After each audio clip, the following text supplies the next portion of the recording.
Okay, so hello. Good morning, everyone. So time check is 9:20. And padulong ko sa ako ang trabahoan. And you know what? It's 1 hour and 20 minutes siya kapin baklayon. So, tugnobyo siya. As in, pero makaya-kaya naman siya siguro. So, mauni siya ako ang environment ni Hia. So, gikan din Hia. Pero sa apartment, that's 15 minutes away na siya. So, marag ako nag-apply, no? Tugnaw na dyan siya. So, karon it's 2 degrees Celsius. So, mauna siya. Grabe. So, walang ka-traffic-traffic pag diri dapita. Kagikan din Hia, padung sa station, sa train station, that's 25 minutes kung lakon. Pero kung may bus, that's mga 10 to 15 minutes. Ano siya. Okay, so as you can see, mingaw gid siya, no? Mula bang na data ka na green na? Char.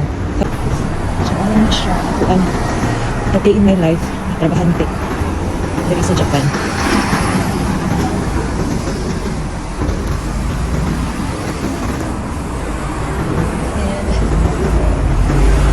Concept ko, medyo kasi ilang mga drivers di ano, kay disiplinado dyan kaayo, kung di ka makalo sa traffic signs din Hia, ila ka kalapad-lapad, ang ilahang penalty din Hia, plus bawi mo pa na ilahang kuan, pinatawag sa nahong og kanilang driver's license.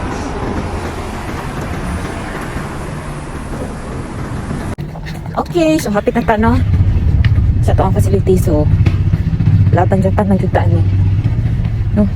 And ako i-chika kanang hapon is naibag-ong nga lisod. So yesterday is naibag-ong lisod nga pasyente.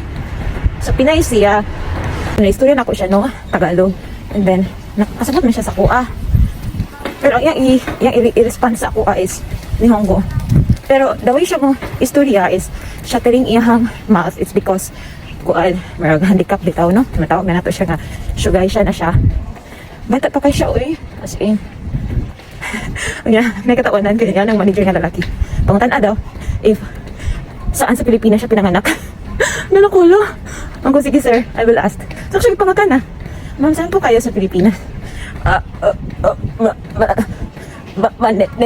So ganyan yung ano niya. So yan na siya mag-storya. Ano to? Yan ako sa manager nga. Oh, kanang sa Manila daw siya. Kanang ipanganak.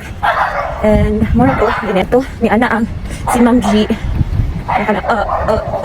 Ma-production siya. Like yan pasabot is kanang nurse call button na ba daw. So yan ako, sige po, hanapin ko. So pag-check ko sa bed, wala man. So niyato ko sa amo ang leader. So yan ako nga, sir,